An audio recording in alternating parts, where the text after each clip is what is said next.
एक समय की बात है। पालमपुर गांव में राहुल, रतन, नीरज और सागर नाम के 4 भाई रहा करते थे। चारों भाई एक दूसरे से बहुत प्रेम करते थे और हमेशा एक साथ रहते थे। राहुल, रतन, सागर, तीनों इधर आओ और मेरी बात ध्यान से सुनो। बात यह है कि पिताजी अब हमारे बीच में तो है नहीं। अब हमें ही एक दूसरे की ढाल बनना होगा और एक दूसरे के साथ मिलजुल कर रहना होगा, ठीक है?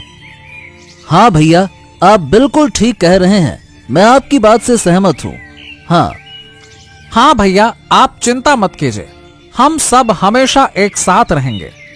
अब से आप ही हमारे बड़े भाई हैं, आपकी हर बात मानना हमारा कर्तव्य होगा भैया। हाँ, चलो, तुम सबकी बातें सुनकर मुझे तो बहुत खुशी हुई। हे ऊपर वाले, हम चारों भाइयों का प्यार ऐसे ही सदा बना रहे। चलो अब खेत में चलकर काम करते हैं। अब चारों भाई खेत जाते हैं और कड़ी मेहनत के साथ दिल लगाकर काम करते हैं। इसी बीच गांव में रहने वाली सावित्री नाम की एक औरत उनके पास आती है। अरे ओ नीरज, तुम सब इतनी कड़ी धूप में क्या कर रहे हो? हाँ काकी, हम तो काम कर रहे हैं और क्या करेंगे। आप बताइए, आप यहाँ कैसे? मैंने तुम चारों के लिए कुछ लड़कियां पसंद की हैं। ये लो, उन लड़कियों की कुछ तस्वीरें। इसमें से जिसे जो पसंद है मुझे बता दो। हाँ, ठीक है काकी। अब नीरज अपने भाइयों को तस्वीरें दिखाता है। चारों भाइयों को एक ही लड़की पसंद आती है। काकी, हम चारों भाइयों को तो एक ही लड़की पसंद है। अच्छा, ये तो नंदिनी है। अगर तुम चारों इसी से शादी करना चाहते हो तो मैं इसके माता पिता से बात करती हूँ। हैं? काकी, क्या ऐसा संभव है? हाँ, क्यों नहीं। आखिर द्रौपदी के भी तो 5 पति थे, तुम लोग तो फिर भी 4 हो। इतना कहकर सावित्री वहां से चली जाती है।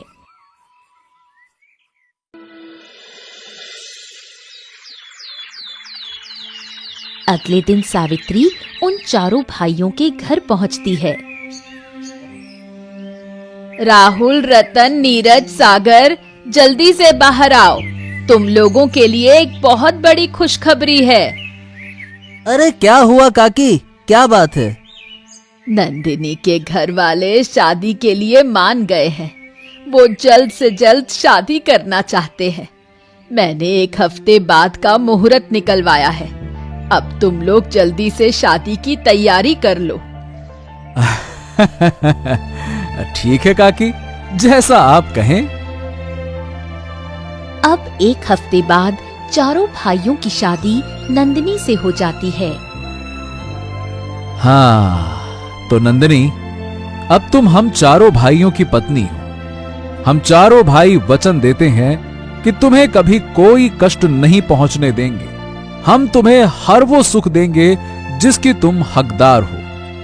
हाँ बिल्कुल, भैया ठीक कह रहे हैं। हाँ, सही बात है। तुम्हें कभी किसी भी चीज की जरूरत हो तो हम चारों में से किसी से भी बेझिझक कह सकती हो, ठीक है? जी ठीक है। अब नंदिनी चारों भाइयों के साथ खुशी खुशी रहने लगती है। कुछ महीने गुजरते हैं। तभी एक दिन नंदिनी खेत जाती है। अजी सुनिए, मैं आपके लिए खाना लेकर आई हूँ। अरे आता हूँ। अरे तुमने यहाँ आने का कष्ट क्यों किया? मेरे कारण तुम्हें इतनी दूर चलकर आना पड़ा। देखो, मुझे अच्छा नहीं लग रहा। अरे प्राणनाथ, आपकी सेवा करना तो मेरा कर्तव्य है।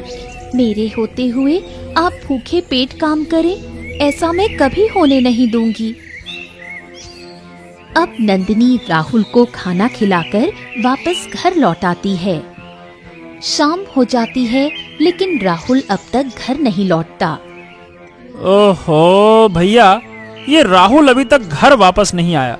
अरे उसने तो सुबह ही काम खत्म कर लिया था। अब न जाने वो रह कहाँ गया। बात तो सही है। आज से पहले तो उसने कभी ऐसा नहीं किया। नंदिनी, तुम उसे खाना खिलाने गई थी, तो क्या तुम्हें पता है कि वो कहाँ हो सकता है? नहीं नहीं, मैं तो उन्हें खाना खिलाकर वापस आ गई थी, मुझे कुछ नहीं पता। चलो भैया, हम लोग चलकर उसे ढूंढते हैं, चलो। अब तीनों भाई राहुल की तलाश में निकल पड़ते हैं।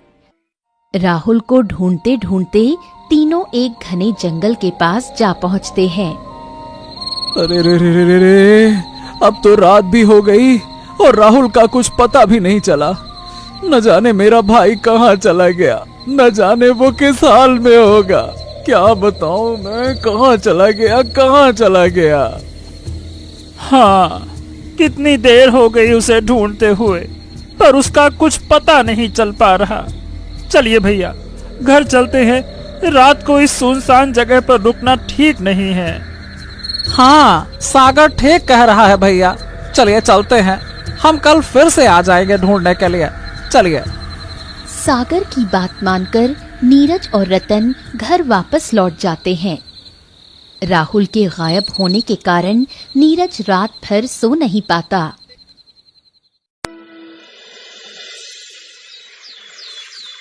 हाँ, रतन सुनो, तुम नंदिनी के पास रुको और मैं और सागर राहुल को ढूंढने जाते हैं, ठीक है?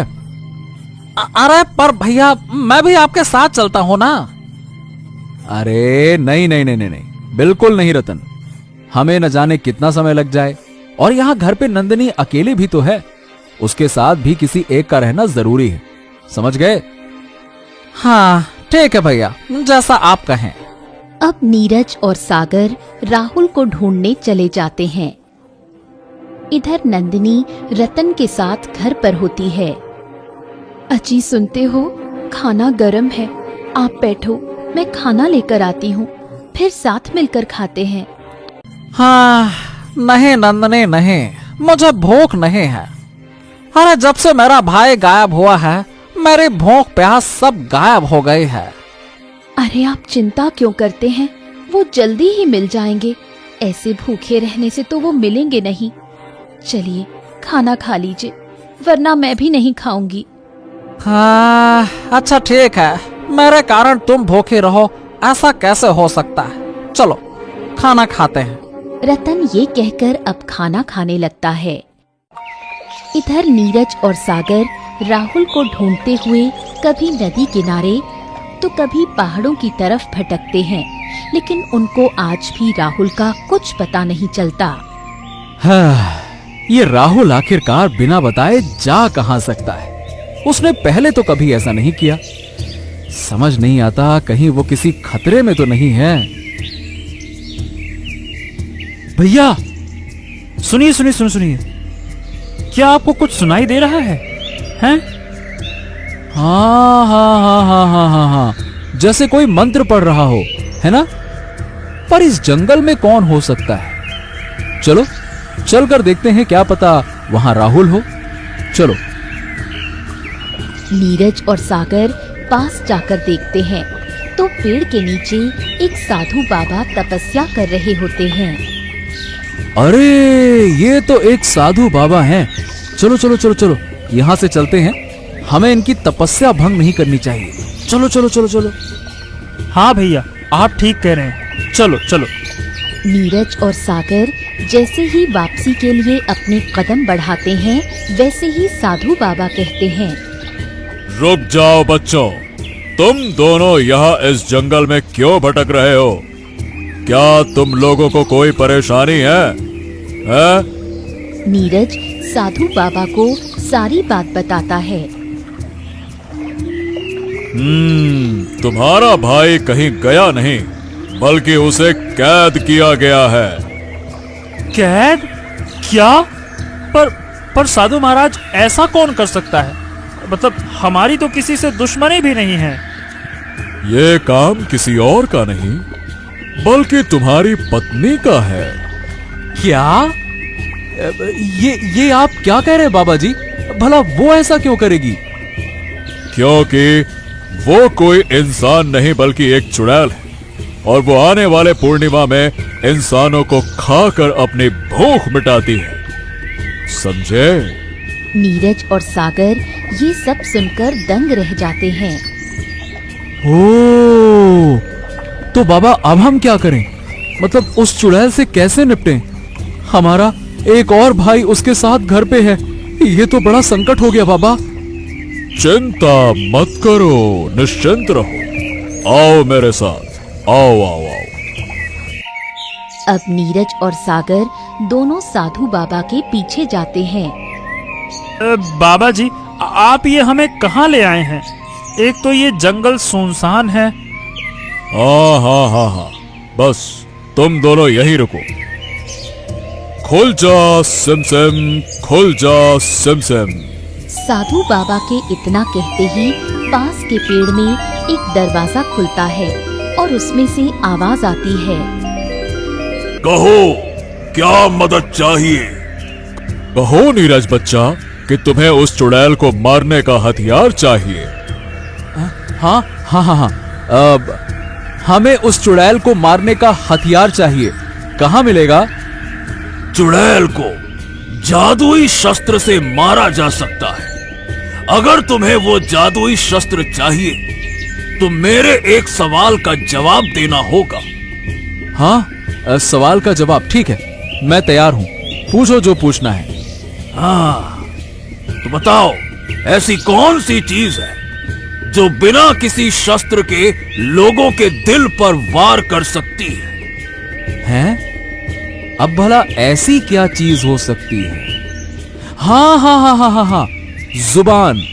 जुबान से निकले बोल लोगों के दिल पर वार करते हैं। हाँ हाँ, सही जवाब। ये लो जादुई शस्त्र, इसे उस चुड़ैल के सीने में उतार देना, वो मर जाएगी। जाओ। हाँ, धन्यवाद बाबा जी, धन्यवाद। आप न होते तो हमें ये बात कभी पता ही नहीं चलती कि हमारी पत्नी एक चुड़ैल है। कोई बात नहीं बच्चा, कोई बात नहीं। अब तुम लोग जाओ और अपने भाई को बचाओ, जाओ। पर बाबा जी, हमारा भाई राहुल, वो कैसे मिलेगा? रात के आधे पहर को चुड़ैल अपने घर जाती है, उसी समय तुम लोगों को उसका पीछा करना होगा।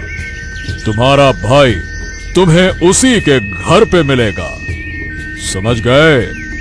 हाँ हाँ, बिल्कुल ठीक है बाबा जी, अब हमें आप आशीर्वाद दीजिए। अब सागर और नीरज वापस घर लौट आते हैं। अजी, मैं तो लुट गई, बर्बाद हो गई। रतन भी राहुल की तरह गायब हो गए हैं। क्या? रतन गायब हो गया? ठीक है ठीक है ठीक है ठीक है ठीक है, तुम चिंता मत करो, सब ठीक हो जाएगा। हम दोनों अपने भाइयों को जरूर ढूंढ निकालेंगे, निश्चिंत रहो। नीरज और सागर नंदिनी की चाल को समझ गए थे। अब उन्हें इंतजार था तो बस आधी रात का। भैया, भैया उठिए, रात की आधी पहर हो गई है। हाँ हाँ हाँ, चलो चलो चलते हैं। नीरज नंदिनी का पीछा करने के लिए उठ तो जाता है, पर मन ही मन वो इस बात से उदास था कि नंदिनी एक चुड़ैल है। भैया वो देखिए, नंदिनी घर से बाहर जा रही है, चलिए उसके पीछे चलते हैं। चलिए चलिए चलिए। हाँ हाँ हाँ हाँ, चलो। दोनों नंदिनी के पीछे जाते हैं और देखते हैं कि नंदिनी घने जंगल में एक पुरानी सी झोपड़ी में जाती है। चलो झोपड़ी में झांक कर देखते हैं, चलो। जैसे ही दोनों झोपड़ी में झांक कर देखते हैं तो नंदिनी का असली रूप उन्हें नजर आता है।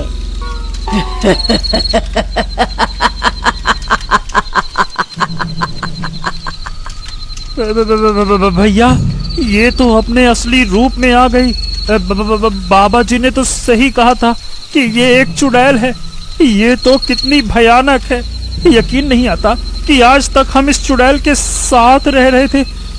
भैया, ये क्या है?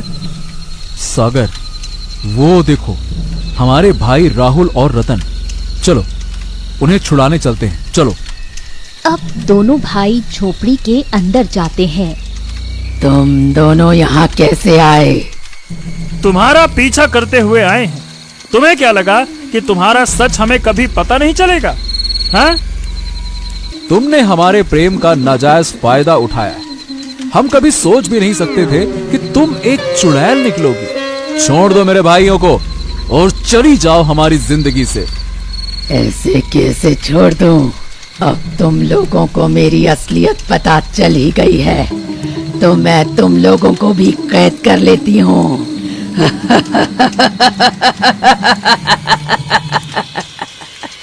तुम हमारा कुछ नहीं बिगाड़ सकती। अब तुम्हारा खेल खत्म हुआ और तुम्हारा अंतिम समय आ गया है। समझ गई?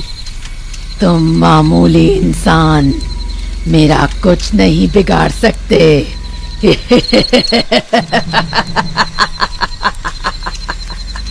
अपने भाइयों की जान हम अपनी जान देकर भी बचाएंगे। हाँ, ठीक है, तो अब तुम अपनी जान ही दे दो।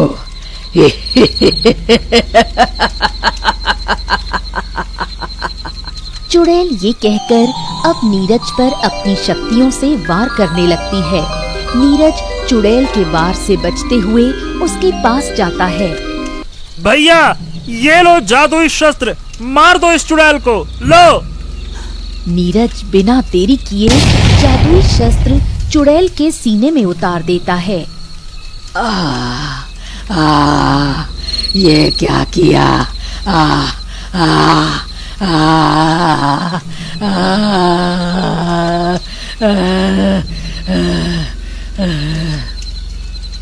शस्त्र लगने से चुड़ैल तुरंत मर जाती है। चुड़ैल के मरते ही राहुल और रतन दोनों आजाद हो जाते हैं। भैया भैया भैया भैया, मुझे खुशी है कि मुझे आप लोगों जैसे इतने चाहने वाले भाई मिले। अगर आप दोनों ना होते तो हमारा क्या होता? भैया। हाँ भैया, इस चुड़ैल ने तो हम चारों को बेवकूफ बना रखा था। हमने कभी सोचा भी नहीं था कि इतनी सुंदर लड़की एक चुड़ैल भी हो सकती है। हाँ भैया। बस बस बस बस, शांत हो जाओ और पिछली बातों को भूल जाओ। ये सोचो कि कभी हमारी शादी हुई ही नहीं थी, क्योंकि बुरी चीजें जितनी जल्दी भुला दी जाएं, उतना अच्छा होता है। हाँ भैया, ये बात आपने बिल्कुल ठीक कही। अब चारों भाई हंसी खुशी फिर से एक साथ रहने लगते हैं।